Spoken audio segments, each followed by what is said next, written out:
along as I share the process I use to turn complete strangers into high-quality prospects on LinkedIn.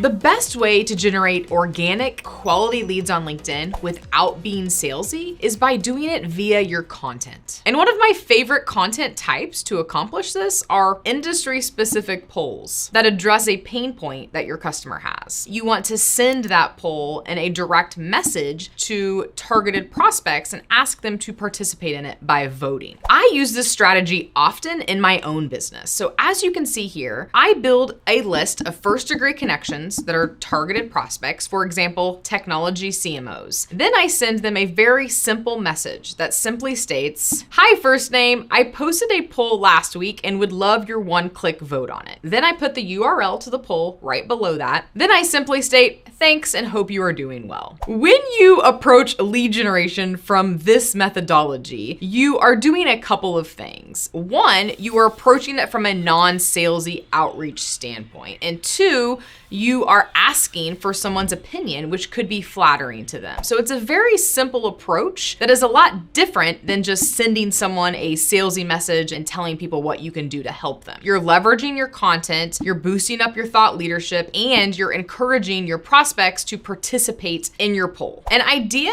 for coming up with poll topics is to look at your customers' pain points and look at what problems they are trying to solve, and then ask questions in your polls related to those pain points and their problems. And so the whole goal is to get them to want to actually participate in the poll. If you send them a poll that doesn't resonate with them and what they're trying to accomplish in their role, it's probably not the best fit for a lead generation tactic. Your poll should be related to the products and services that you provide, but it should never be about your product or service. You want to make sure that it's a topic that resonates with the people that you are sending this message to, and then that poll can then eventually lead to your solutions. Another content type that works well for lead generation is a roundup posts. The first step when creating a roundup post is to identify 5 to 10 prospects that you want to reach out to. You need to make sure that they are subject matter experts. Then you are going to pose a question that you can center a post around. Then you want to send that question to them via LinkedIn messages, toot their horn a little bit, boosting their ego and kind of expressing gratitude for their posts that they share, their content, their contributions to the industry. And then you want to simply ask them for their opinion on this question. Mention how you are working on a post and you would like to feature them in the post. This is a great way to break the ice and get them to know you a little bit better and hopefully strike up a conversation around that topic that can then lead to you explaining about your products and solutions and how you can provide value to their company. Another way to generate leads through your content is via thought leadership posts. Your own perspective on a particular topic. Spend some time, create this thought leadership post, make sure it gets enough engagement, and then you can send this post out to your prospects via LinkedIn Messenger. And how you want to do that is approaching it in a way that asks for their opinion. When you can tie in something that your prospect has already posted about that is similar to what you posted about, this works even better. You could say something like, "Hey, first name, I loved your post on X, Y, and Z. I actually just posted something similar today with a different take on it, and I would love your thoughts." And then you can simply put the URL and then send it to them. This again is a way of getting in front of them, starting a conversation with them, but you're not asking for the sale, you're not pitching, you're simply directing them to a thought leadership piece of content that they might be interested in, and then you're asking for their feedback on it. Ideally, you want to send these messages out within 24 hours of posting that thought leadership content. And you really have about a 4 to 5 day window here from the time that you post to the time that you stop sending messages out to people asking for their thoughts. I see this happening a lot, and I don't want you to do this. A lot of people think that it's okay to send content without permission. They blindly start sending links to people via direct messages in LinkedIn. And that rubs people the wrong way because A, they didn't ask for that, and B, it comes off a little salesy. I know you think you're helping people by providing them with free content, but it actually doesn't work that way. If you want to send someone an external link to a blog post, a white paper, a video, a webinar, whatever it is, strike up a conversation first, then you can lead to that question and ask them if they would find that particular piece of content valuable. And when you do this, make sure that your content is actually valuable. Whether you're sending people to a post on LinkedIn or you're sending people people outside of LinkedIn with their permission, you have to make it valuable content, especially when it comes to leveraging your content for lead generation. On that note, you want to make sure the content that you're sending people is very specific. Don't make it too broad. Make sure that it is hyper-focused on a topic that your prospect would be exceptionally interested in, aka it's one of their pain points or something that they have been wanting to work on as a company. When you are sending messages to people, you want to make sure that you're staying under LinkedIn's spam filter radar. LinkedIn spam filters trigger after 250 actions are taken. Actions are sending connection requests and sending messages. When you send 50 messages a day or less, you stay under that spam filter radar. Leveraging content to generate leads on LinkedIn works best with your first degree connections. So how do you actually increase your first degree connections? We cover that strategy in detail in the next video. So click here to check it out.